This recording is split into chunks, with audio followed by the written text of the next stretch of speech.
I think we'll go ahead and get started tonight. Welcome to today's webinar, everyone. Thank you for being here. We're going to be focusing on America 250 and the landscape of history education this evening out here on the East Coast. I'm Sarah Weicksel. I'm the Director of Research and Publications and the incoming Executive Director of the American Historical Association, which was founded in 1884. And I'm very excited to be joined this evening by Ed Ayers, David Blight, Emma Humphries, and Katharina Matro for a discussion about American Lesson Plan, Teaching U.S. History in Secondary Schools, a report that was recently published by the American Historical Association, and thinking about this in terms of America 250 as we look ahead to 2026. I'm going to start with the briefest of introductions of these highly accomplished panelists before we turn to a brief overview of the findings of this report and then head into a conversation. Edward Ayers is Executive Director of New American History and BUNC, online projects that are designed to help students and teachers to see the nation's history in new ways. He is University Professor of the Humanities and President Emeritus at the University of Richmond. And he has been named National Professor of the Year and received the National Humanities Medal. He's been awarded numerous prizes, including the Bancroft for his work on American history. David W. Blight is Sterling Professor of History and Director of the Gilder Lehrman Center for the Study of Slavery, Resistance, and Abolition at Yale University. His work has received numerous awards for his historical scholarship, including the Pulitzer Prize and the Bancroft. At the beginning of his career, he spent 7 years as a high school teacher in his hometown of Flint, Michigan. Emma Humphries joined iCivics as Chief Education Officer in February of 2016. She also began her career as a classroom teacher in North Florida, where she taught all levels of American government, American history, and economics. She holds a PhD in curriculum and instruction from the University of Florida and a BA in political science. She was awarded a James Madison Fellowship in 2004 and was a founding member of the iCivics Educator Network. Katharina Matro teaches world and U.S. history at Walter Johnson High School in Bethesda, Maryland. She previously spent 5 years teaching history and economics at Stonebridge School of the Sacred Heart. She graduated summa cum laude from Amherst College, holds an MA from the Johns Hopkins School of Advanced International Studies, and a PhD in Central European History from Stanford University. So a bit about why we're here. In 2022, the American Historical Association launched the most comprehensive study of the national U.S. history teaching landscape that has been undertaken in the 21st century. And we wanted to know what is actually happening in public schools across the country. No one had an evidence-based answer to that question. So we recently released American Lesson Plan, Teaching U.S. History in Secondary Schools. And this report distills insights that were gained from our 2-year exploration of secondary history education. That study involved a 50-state appraisal of social studies, standards, and legislation, as well as a deep dive exploration of local contexts in 9 states. We surveyed over 3,000 middle and high school U.S. history educators. We conducted long-form interviews with over 200 teachers and administrators, and we collected thousands of pages of instructional materials from a wide range of locales, from small towns to sprawling suburbs to big cities. So what did we learn? Well, quite a lot, as the 200 pages of report might suggest, but I want to highlight in broad strokes 4 of our key takeaways. First, secondary U.S. history teachers are professionals who are concerned primarily with helping their students learn central elements of our nation's history. Teachers want their students to read and understand founding documents that prepare them for informed civic engagement. They also want their students to grapple with the complex histories and legacies of the American past. The study did not find indoctrination or politicization. Second, teachers are making important curricular decisions that have direct influence over what students are expected to learn. Despite efforts by state agencies, district administrators, and school principals to align, synchronize, assess, and discipline instruction, teachers continue to have substantial discretion in deciding what they teach, how they teach it, and what materials they're using. And so what do they rely upon to support their teaching? We found that teachers primarily rely upon free or low-cost online resources rather than traditional textbooks like I grew up with. And they rely on a short list of trusted sites that are led by federal institutions, including the Library of Congress, the National Archives, and the Smithsonian. And then 4, the clearest impediments to history education across the United States are a lack of resources, instructional time, and professional respect. Many of the teachers in our study wished for more time and opportunity for professional learning focused on historical content. In essence, what happened, how, and why. History education needs more time, attention, and public resources devoted to it. So, to our panelists, you have read this very long report, and I'm interested to know what was in it that might have surprised you, or what is an important takeaway for you? Goodness, no surprises, just lots of validation. And in some ways, it felt like a love letter to America's history and civics educators who got into this work because they love our founding story, they love our Constitution, our founding documents, they love their country, and they want to share that passion with students. So for me, it was that first finding that you read off right from that. I mean, I loved it. Means so much to me that you started with this. It was so validating that secondary US history teachers are professionals. And that part was in bold, and I think on purpose, as that's what they are. They're professionals who are concerned mostly with helping their students learn central elements of our nation's history. And then if you go deeper into the report, you'll see, and I quote, "We did not find indoctrination, politicization, or deliberate classroom malpractice.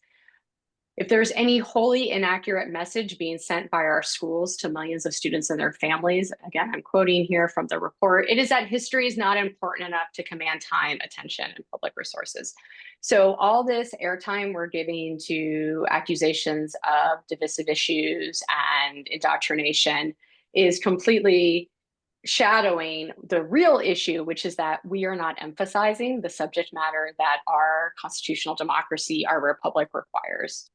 And for me, that was the most profound, most personal, and most compelling finding from the report.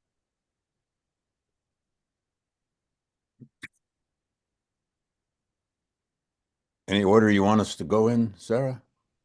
The order in which you speak. Oh, gosh. Okay. Well, I'll just pick up on what Emma said. It was a good news report, and I guess somewhat surprisingly because of all the,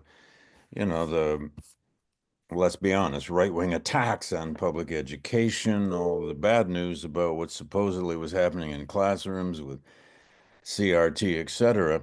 Um, the report shows there is a national teaching culture that thousands of teachers share the same dilemmas and in many ways same aspirations. It shows that teachers want to make their own choices. They want to run their own curriculums. They are not letting parents' rights take over curriculum. That I found very encouraging. And also, of course, teachers want to learn about pedagogy. They always do. But this report shows they're keenly interested in, content, more reading time, more good history. That seems so basic, but it's also very encouraging. They're not afraid of complexity, complicated conflicts in the past. They're not afraid of the dark parts of the past. In fact, they want to know more about it. And there seemed to be a real thread here about how they tend to reject extreme ideologies, whether that's deemed from the 1776 project or the 1619 project or whatever project. They're not very ideological. And they love storytelling. That comes through. They don't have to be told that teaching in the classroom at particularly the secondary level means you got to learn to tell good stories. And that they are deeply concerned for obvious reasons at the survival and flourishing of public schools, which is a serious issue in this country. So those are just some of the things that I found when I was a reader for this, I guess back when, even before the report came out. And so I had to write up my own report about it. And that's how I started my report, with these 6 or 7 big themes that just stuck out. And above all, perhaps we now actually have some data. We actually have some data about what is being taught in the various periods of American history by secondary school teachers.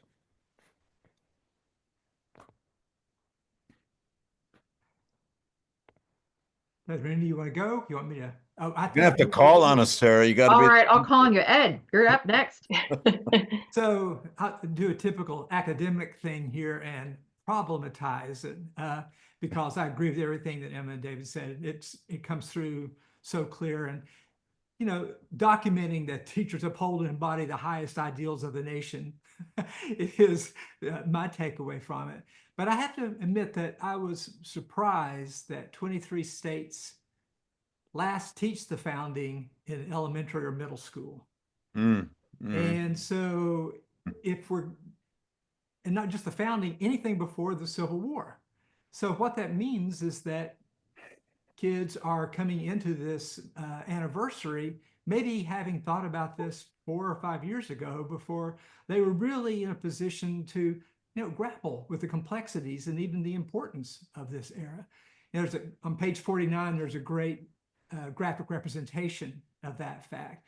So I guess I would encourage us to build on all that this wonderful report shows, to sort of gird ourselves for a unified effort to help each other across these artificial divides, even, not just secondary and higher ed, but secondary and middle school as well. So I'd like to see us address that. How can we be of use? Because I think teachers of 11th and 12th grade are going to need to be able to find authentic ways to introduce the founding into their curriculum. And so that's struck me as the surprising challenge that came from this wonderful report. I can just add to this. I, as a teacher, was not surprised by any of the findings in the report, because I feel like I live them every day. Right. But what I think what Ed just says is something worthwhile. To think about. I was just as Ed was talking, reminded of a situation just this past week. I'm in the middle of teaching the civil rights movement, and just as we were getting started talking about Brown v. Board, and put the text of the 14th Amendment on one of my slides. Now, that's not obviously the revolution, but I was asking them, where's this from? Where's this text from? And they, this is 9th and 10th graders. They could not tell me. And of course, my whole lesson was set up around this idea that now we are going, now we're talking about the 1950s, and now we're going back and we're remembering what the country is founded on. And now we're going to fight for this in a different context. They were telling me, oh, this is from the Declaration of Independence. Oh, this is from the Bill of Rights. So I think that is something worthwhile thinking about. How do these institutions that are set up in the 18th century, and the texts that we should be studying from the 18th century, how do they come back, and how can we re-engage them, even if we're not in the middle of teaching 1776? And the report shows that, right? That the way in which US history education is truncated across different age levels in many states. And just to put a pin in Katharina's very good point, we have to think long and hard about how do we seamlessly introduce this, I hate to use the word introduce, but that'll be the case, or reintroduce this idea of the founding to students who haven't thought about it, studied it for years, or teachers who have never taught it. So it's not like, hey, it's America's 250. Of course, all of us social studies teachers are going to get on board and we're going to make this a big part of our scope and sequence.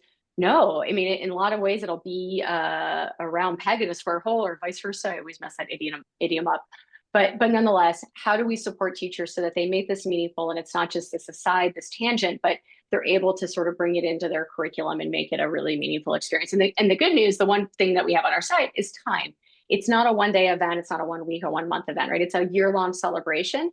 So we can support teachers, we can on-ramp them, provide them what they need, and allow students to celebrate this and recognize this really momentous occasion alongside all of us. And, you know, we can also keep pushing it forward and make it less than or more than a 1-year event, and so and commemorate not only 1776 but continue pushing forward to some of our founding documents with the Constitution and into the founding era. Sarah, may I quickly respond to what Katharina just said? Just quickly. Absolutely. What a lesson you just reminded us of at all levels. You were teaching about the second founding, and you know, in academia now we've been calling it the second founding, and book after book after book, it's in the titles of books and on and on and on. But that doesn't mean that people are growing up knowing that. It's a second founding, and that 14th Amendment is the core of it, of course. I saw a poll recently, it was right after the executive order on birthright citizenship, that showed somewhere in the mid 50 percentile of Americans didn't even know that birthright citizenship was somehow in the Constitution. So we have a lot of work to do. Well, one of the fact that less than 50% of states require teaching the Revolution in high school was definitely one of the surprising things for me. Mm. But over half of surveyed teachers named the American Revolution and the founding era as among their 3 favorite topics to teach across all of US history. And that's the highest of any subject area. And the founding era was also the second highest ranked topic after the civil rights movement for high priority coverage. And when they were asked to explain, teachers most cited the notion of our civic origin story. What do you make of this? And how, as we've started to kind of dig in here, how do we take this energy and excitement for teaching the founding and use it in terms of shaping how we teach subsequent eras, especially in light of the fact that students are not all being taught the Revolution, the founding in their high school courses?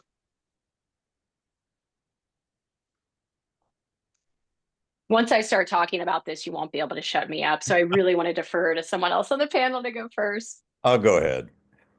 That makes me want to hear you even more, Emma. Please go. No, you got, yeah, no. David, then Ed, then Katharina. No, I'm just kidding. Go ahead. All right. Well, There's a teacher for you. yeah. Well, okay. Somebody's got to give us our assignments here. That's okay. Well, I don't know. I mean, way back in the day, I used to love teaching the era of the Revolution and Constitution. Not sure I knew what I was doing, but I don't get to teach that anymore. I wonder if it doesn't have something to do with just origins. I mean, there's a human instinct for origins. We love origin stories. And, you know, whatever degree, to whatever degree teachers, you know, buy into some idea about America's uniqueness or whatever, exceptionalism, I suppose, is the word. This is the origin story. Now, it's a complicated origin story, of course, deeply rooted in slavery and a lot of other conflicts.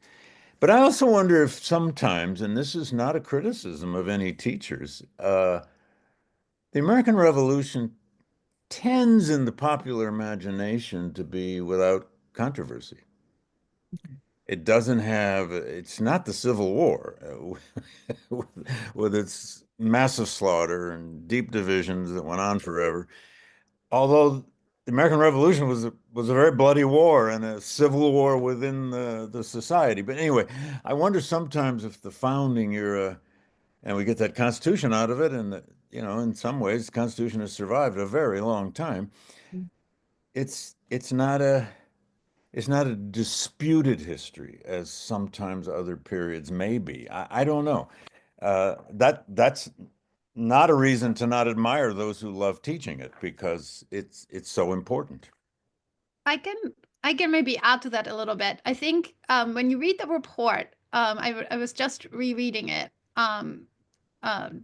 earlier tonight. I think there's something to it. I don't think the report mentions this, but I think teachers may perceive it as currently not a divisive topic, right?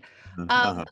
And I think what comes out in the report, I don't teach it because I teach in Maryland, and in Maryland we start with Reconstruction in 9th grade.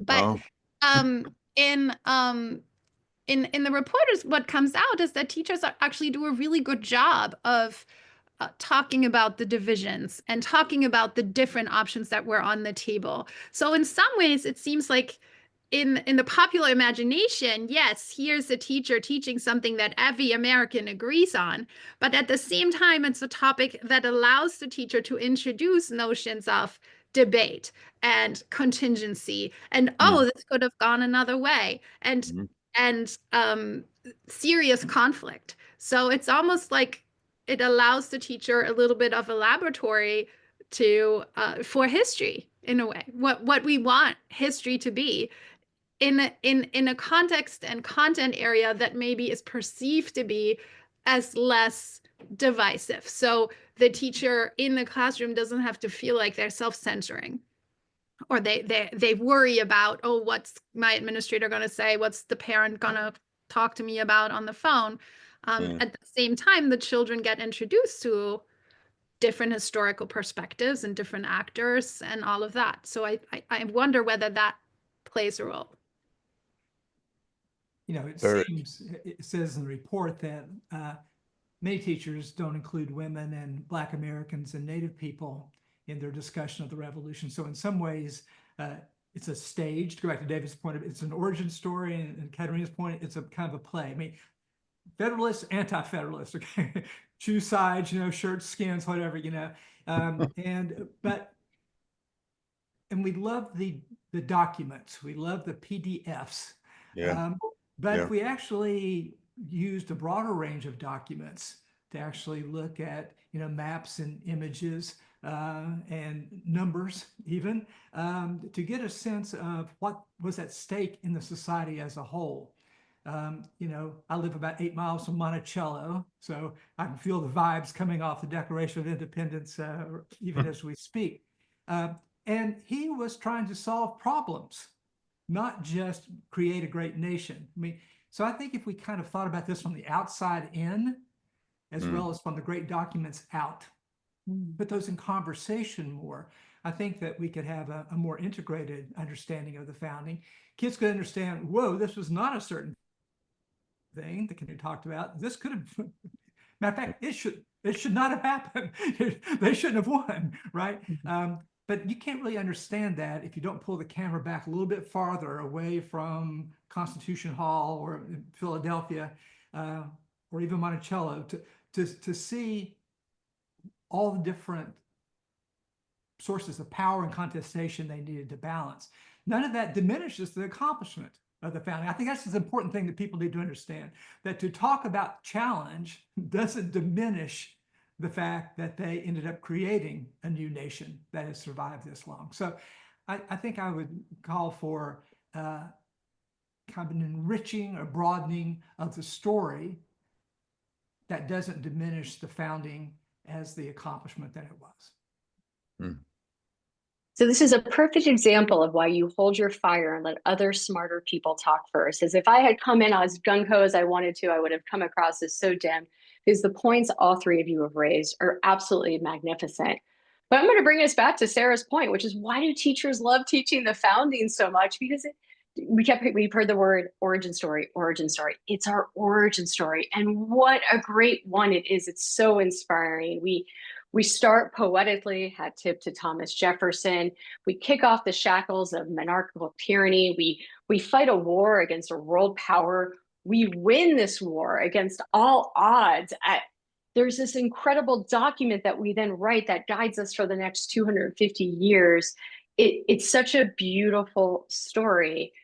And what I think of it as is the hook to the larger narrative of American history, an American history that is filled with so many chapters, some so inspiring, some so dark, and so many, I should say, in the middle somewhere where, I would certainly hate to take a presentist viewpoint and apply it back to history, but looking back and going, oh my God, what were they thinking? But other times looking at how America rose to the occasion and made the right decision. And overall, you see this just long arc of progress. It's this beautiful thing. And what I think about when you think of a good hook is it invites you into the rest of the story. And so, yeah, I think, guilty as charged, right? I've got my James Madison pin. I've got my pocket constitution. I love the founding story. I love teaching it for all the reasons just shared. I got a But pocket what constitution here somewhere. Where yeah, is it? you bet. If you're, hey, listen, that's how we all prove that we're legit. I should have pulled it out of Right. my I coat keep pocket mine. to Yeah, really there you prove the go. point. There you go. Mine, just to fully prove my nerd credentials, I'm not going to open it up because this is a very special one. I asked Justice O'Connor years ago to sign it, and I had her sign it, Article 3, her name next to Article 3 of the U.S. Constitution. So I'm not going to open that up to preserve her beautiful signature there. But I think we bring that enthusiasm, that sort of nerdiness about the founding era. I mean, every social studies teacher can name their favorite founding father, their favorite article in the Constitution. I can go on, so on and so forth. But we take that, we hook the students in, and we bring them into this story that is their story. It is our shared national inheritance, and the good parts and the bad. And then we refer back to it with every chapter. What are the ideals of America that we're living up to in this chapter? Where are the ones where we're falling short? And so with so much due respect for all the reasons why it can sometimes feel problematic, why we can sometimes miss the point, bury the lead, I think the founding story is really important, and I will always emphasize it in my teaching. Emma, you left out that terrible winter at Valley Forge. I mean, it's a nice. That was a rough one. Think of the starvation. Oh yeah, goodness. But truly. But that's part that, I mean, that is such a beautiful story in and of itself, right? Overcoming that and the crossing of the river. I could go on, but also still. And you could do a whole day on acknowledge that painting alone. I mean, the crossing. That's right. But to learn it and to teach it in a way where you can feel that pride in that moment, but also look at other episodes and say, right, we got that one wrong. That was not our best work. We can do better than this. And I think that's the kind of teaching that American history teachers are here for. It's the kind of history learning that students are thirsty for. And based on the polling that I've seen, it's what parents and the larger community want from us, that true, honest accounting where we celebrate the good, we recognize the bad, and we do our best to live up to our shared ideals. The complexities that you're outlining, and those tensions and the ability to recognize this momentous moment of a founding, all of those are reminding me of something that other historians have brought up in AHA panels and conferences, that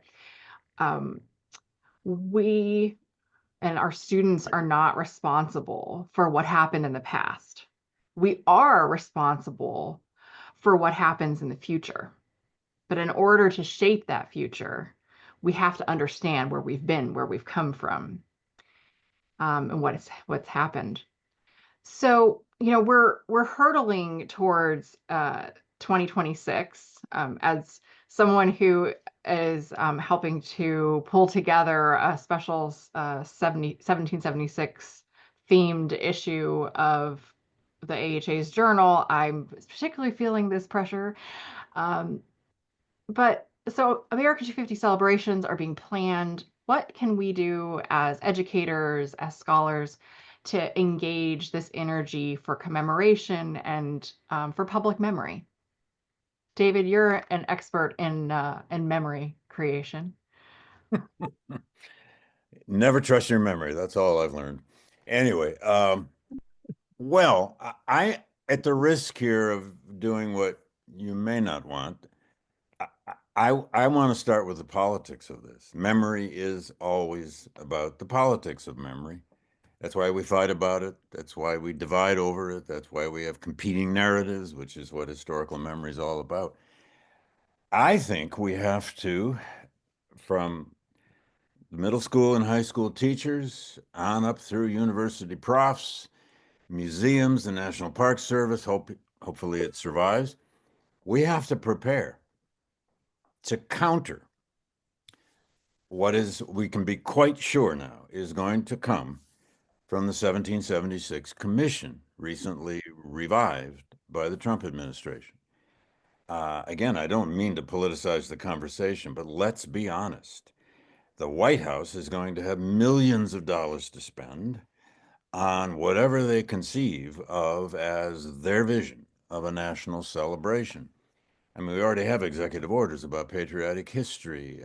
We have all kinds of orders about eliminating language and words and so on and so on. The National Park Service has been hit badly by firings of people, the National Archives, etc. So we're going to have, not just our dukes up to be defensive. We're going to have a plan to present the best possible scholarship converted into great narratives and great stories that can be made into public programming. And that's all across the map, particularly in museums, because they're the most popular places people go, and historic sites. God knows historic sites. But we're going to have to be ready to make the case that the founding is, as we've just been saying, this amazing, remarkable, contingent, complex series of events. And probably the Americans were bloody lucky to win. That Constitution was a miserable summer trying to hammer out those compromises. And in some ways, they were terrible compromises, and sometimes they were ingenious compromises. And sure, people pick their favorite founders and so on, and they will. But we've got to be ready to defend the essence of what history actually is. That's what's at stake right now. And the founding, this 2026 anniversary is a chance to do that, to help the public as best we can as a broad profession understand that history is not just some pleasing narrative that will make you feel good. There's an executive order out there that says teaching should only be about the values of the founders. Undefined, of course. Now, what does that mean? There's nothing that could be more contested than that idea of the values of the founders. They were very different depending on where they were from. So I want to just start with that. We have to be ready to fight for what history actually does in our lives and our society and our consciousness. It prepares us for what's to come. A sense of history is being prepared with some knowledge that whatever may be happening to you has probably happened before. This kind of picks up on the point that I was making before about ways to make this moment meaningful to students who may not be taking a class on the founding. What they are taking a class on is the very unfolding commemoration itself.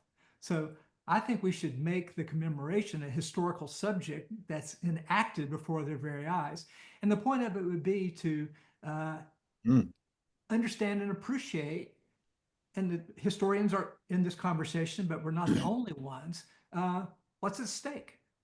And I think, the best example we could give of civic education is actually taking advantage of this conversation to give it shape, to give it form, not just have it be, a pinball bouncing all around, but to look beneath it. What is it that we're making of all this? So I think to make students' own experience of history a subject of study, and maybe a fun assignment would be to ask them, how would you commemorate this moment? What would you do? And how would you take advantage of where you live? Is where you are right now, does it matter in this commemoration? Or is this something that just happened off in a few cities in the East? So I think that there's to embrace the conversation we're getting ready to have and use it as an example to our students of how you can actually make sense of history as you're living through it.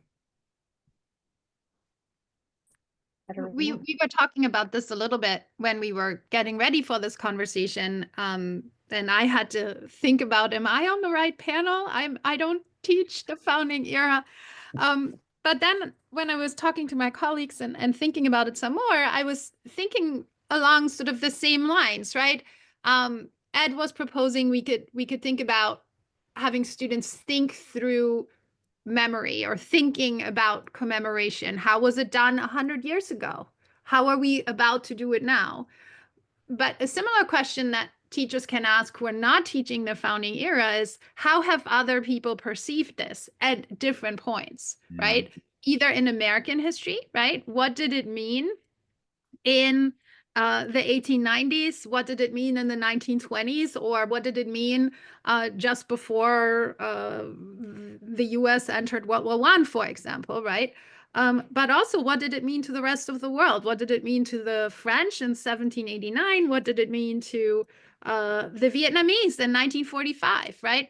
I think that is also thinking about what is history and people interpreting different documents or different events in different ways and then acting upon those in different ways, I think, and teaching students that essentially is teaching students agency, right? You can have an opinion about this too.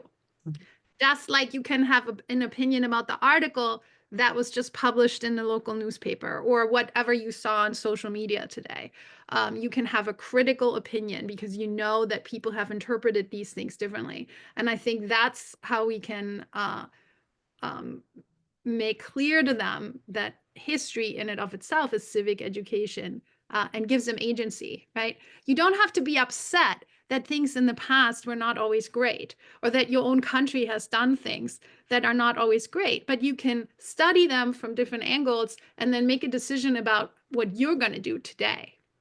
I think that's what most history teachers are hoping to achieve in their classrooms. So I'm going to come at this in just a slightly more logistical manner to say that because I've seen, sort of some of the early planning around America 250 and the different state coalitions coming forward. So my sort of broad scale advice is to don't wait for something to come to you. Go out there and create it. My favorite definition of a citizen comes from Professor Peter Levine from Tufts University. He says, a citizen anywhere in the world is someone who seriously asks the question, what should we do? Well, as Americans, on the eve of our 250th anniversary, we should ask ourselves this question, what should we do? We should not wait for federal or state or local governments to put on the best celebration and commemorative experience ever, although I do believe a lot of them will do so. But there are some cracks there. There's a lot going on in the world. So if in the absence of what you see as the right opportunity to fully commemorate, celebrate, create your own, and don't do it by yourself. Find your fellow Americans, particularly those with whom you disagree, reach across the aisle, take this pluralistic mindset and say, what can I do in my community to make this meaningful? Something I did not know about my community. I live on St. Simon's Island in the Golden Isles of Georgia, Southeast Georgia.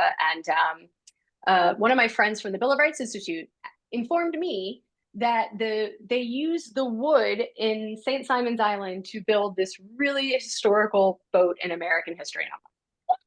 Look this up. Oh my goodness. The wood from my island was used to create this incredible American military ship. There's my opportunity, or one of many opportunities. So look for those, lean into your local history. And then, my advice to educators is just, you don't need these opportunities. The anniversary can be something you celebrate and commemorate every day or every week or every month, and just little snippets here and there, and bringing students into the story. You don't have to have a parade and floats and fireworks, although I love those. Those are great. But just look for those daily opportunities to remind students of our founding documents, our founding ideals, and that, again, that origin story, which is our shared national inheritance. Sarah, could I just, this has all been wonderful, but as one old enough to remember the bicentennial. Not old enough. How about you, Katharina? Are you old enough? No, you guys are not, I can assure you. Not even close. Ed, maybe, I don't know. But I was a high school teacher in 1976. We were wearing 76 medallions. We had, bicentennial minutes over the PA system. It was a cool moment. But one of my distinct memories of that, and I'm sure somebody's written this, is that we were having that right after Watergate. And what that meant at that time is that, my gosh, the Constitution had worked. The law had worked. Rule of law had somehow been reinforced. the system worked. That was one of the great legacies of Watergate. And it was only like 2 years after that, if that. Today, we're having this commemoration in a time when, well, is the Constitution working very well right now? What about that thing called rule of law? Um, uh, Article 2 of the Constitution was rewritten last summer in the immunity decision. I mean, and students can embrace this, can understand this. They're living through a time now when the Constitution is news every day. And it's a very conflicted history. So we don't have this glow of, the system worked that we had after Watergate. And it made the bicentennial kind of a big sigh of relief. At least that's the way I remember it. I'm probably remembering it wrong. But I don't think we're in that kind of a situation now at all. Just wanted to throw that in. No, I appreciate that, David. And I think, another way of looking at it is sort of what your point about it's never been so in the news as it is now. And so I feel for today's American history and civics teachers, because a lot of what is happening is not the norm. It's not usual. The flip side of that is the students are coming in looking for guidance, asking questions. They're engaged. I promise you, they're not running to their math teachers and their English teachers going, "Did you see the news last night?" Right? They're running to their social they want studies answers teacher. from you. So seeing that as an opportunity to talk about the founding documents, talk about the ideals that we all agree upon as Americans that are in those documents. And then what I've heard from teachers, and I'm not going to claim this as my own brilliant idea, is to talk about, what is sort of expected and normal versus what is unusual in this moment, because so many of us strive to be nonpartisan in this moment. I think it's really important educators take this seriously, despite all the accusations of indoctrination. The report talks about this.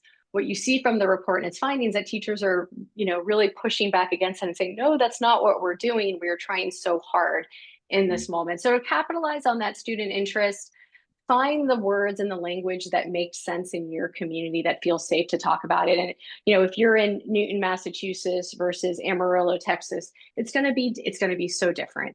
That's part of the beauty of our federal and local control system. It's part of the complexity and frustration of it. I'll lean into the beauty here and say, capitalize in this moment where all of America is talking about this. And if they're not talking about it, they're thinking about it. And then, my message to administrators and parents of the world is, go find your social studies teachers, pat them on the back, tell them you support them, ask them what they're doing, but know that they're there doing their best to help students make sense of it all and to develop the knowledge, skills, and dispositions that our constitutional democracy requires of them. Well, so it is Civic Education Week, which means that we absolutely must have a little bit deeper dive into the civic angle of this too. And in the report, when we note that almost every teacher that we surveyed said that preparing students for civic participation was an important or very important goal in history education, with 94% of teachers identifying it as an important or very important goal.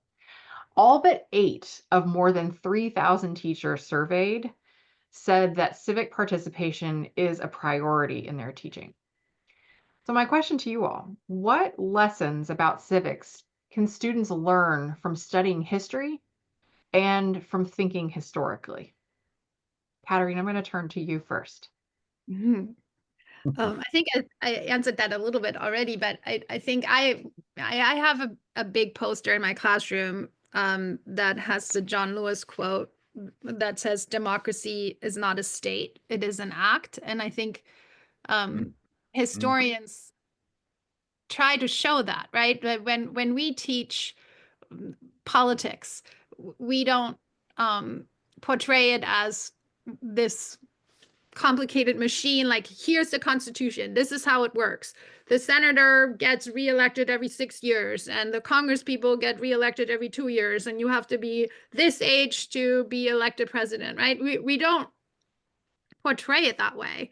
We portray the US government, or any government for that matter, as changing over time, given what types of decisions people make in a given context, right? And that, I think, is my biggest mission in the classroom, that people see that history has changed over time and that it's changed that's pushed by humans. Sometimes bad decisions, sometimes good decisions, but that humans have agency.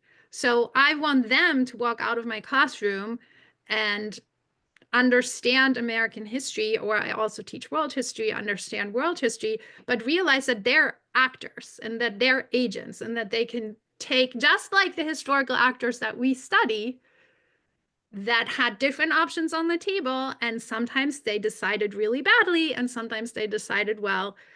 They can do the same thing. That's what I want them to see. My own civics education was diagrams on a whiteboard. Here is, and then with arrows, right? Like that's how I had to study the German Constitution. Not how we should teach it. We should teach it as like constantly changing meanings and constantly changing institutions that are being put to use by different people for different reasons, right? And that regular actors have influence over those institutions. I think rather than this is this complicated machine and you need to memorize this, and then it's just going to be there forever, right? Working this way forever. That's what I try to do in any subject, in any historical subject matter that I teach. So if I can piggyback on that, in my introduction, you heard that I taught American history and American government in North Central Florida, economics a little bit and poorly. But I was really big on the history and government. And for me, as a political science and history undergrad, I couldn't divorce the two subjects. I couldn't teach American history without infusing the politics. I couldn't teach American government without infusing the history. Now at iCivics, we have 4 values that guide our vision for academic integrity. One is accuracy, one is objectivity, one is political balance. But the 4th one, and the one I have to explain very often, is contextuality, which is that everything we present to students, we try to present in the context of the moment. So if you're teaching government, civics, it will make so much more sense if you can take these really dry, abstract concepts and place them in the context of certain moments in American history and help students make sense of things. What they think of executive power might be really different from Watergate versus how they feel about it today. And vice versa, if you're going to be trying to teach history and understanding these things that are happening, these major movements, these major trends, it really helps to have the political science, the civics, the government understanding of these concepts, the theory behind them, and not theory at a graduate level, but theory at a fair K-12 lay level to inform those. So for me, they can't be divorced, and at the end of the day, it just enriches the study. And if you bring in that inquiry-based approach, you match it with primary sources, and you allow students to ask questions about the history and the civics and the government and the politics, it's just so much more relevant, so much more fascinating, and so much more engaging for the learner, I believe. Go ahead, Ed. I was just going to say that in the act of civic engagement, I'd like to cede the 3 minutes I was going to use to answer this question to hear the questions from the people who are with us. My short answer is history puts meat on the bones of civics. Great way to put it. Well, I have a lot to say on this one, but are we only going till 8 p.m. Eastern?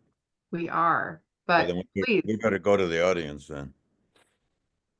David, have a word, and then we'll go to questions. Well, Katharina, in my high school teaching years, I used to have a huge poster of Walt Whitman, among other people, up in my classroom. And I don't remember what the quote was on it, but I hope it was from his poem called "Oh, Democracy." It probably wasn't, but that's what I would have wished, because it's in that poem and also in his Democratic Vistas, where Whitman reminds us, yes, civics is about the structures, but it's really about how humans treat each other. Democracy is about how humans treat each other. And it's in that poem where Whitman said, democracy means I will have nothing that my neighbor doesn't also have. That's why it's so hard. That's why democracy is so difficult, because none of us are really very good at that. But I don't know what that quote was on the poster. It should have been that. All right. Well, we Sarah, have oh, go ahead. Yes. Oh, go ahead. Well, I was going to say, because I got in early and I said I was going to answer a question live minutes ago. And so I wanted to say to Daniel McInerney's really great question at 7:22 p.m. He asked, which civic learning organizations provide our K-12 college with the most reliable, accessible, and evidence-based information? I'm going to give you the one really clear answer, and it's they all do. I have yet to encounter an organization out there that has made any sort of strides in outreach to K-12 that isn't doing their best. And they come at it from different angles. And if you look hard enough, you could probably find some ideological biases here and there. And I'm sure there's some exceptions, there always are. But by and large, every organization represented on this screen right now, and I can include a million others: National Constitution Center, Gilder Lehrman Bill of Rights Institute, Center for Civic Education, Generation Citizen, Street Law.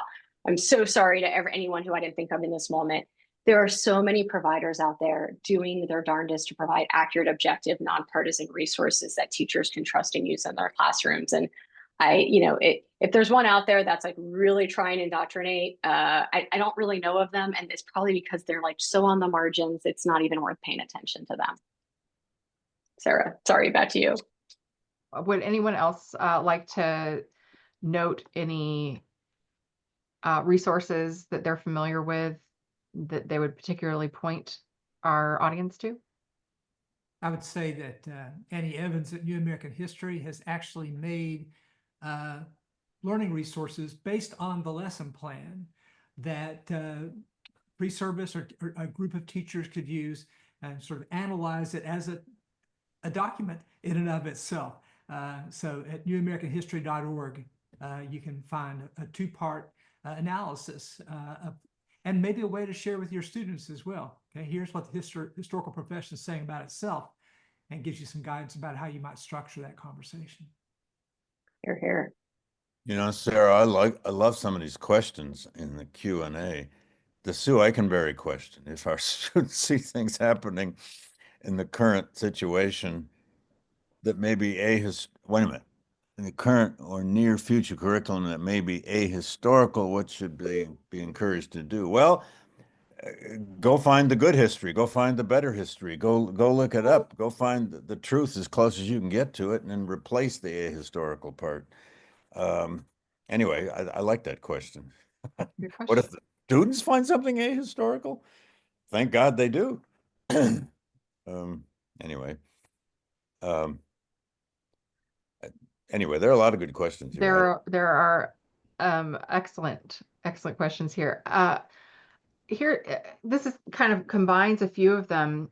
How do we loop in the community, such as our local libraries and the expansion of democracy, history, and politics? Are there things that teachers can do to bring this history to the community? So essentially, how do we get from the classroom out into our community? Emma, do you want to speak to that? I mean, what the biggest advice I can say is do it, right? And so, recognizing a lot of the incredible names and the participant list here and the organizations they represent. If you're a classroom teacher, if you're a local social studies supervisor or district administrator, any one of these roles, you don't have to go to Washington, D.C. You don't have to go to your state capital. The stuff in your own local community is so rich, and you've got these incredible, just thoughtful professionals who are dedicated to this work and want to invite you in. And as an educator, hey, just get the kids there and they will take over. And trust me, if you think a librarian can't handle a classroom, they can handle it better than any of us teachers any day.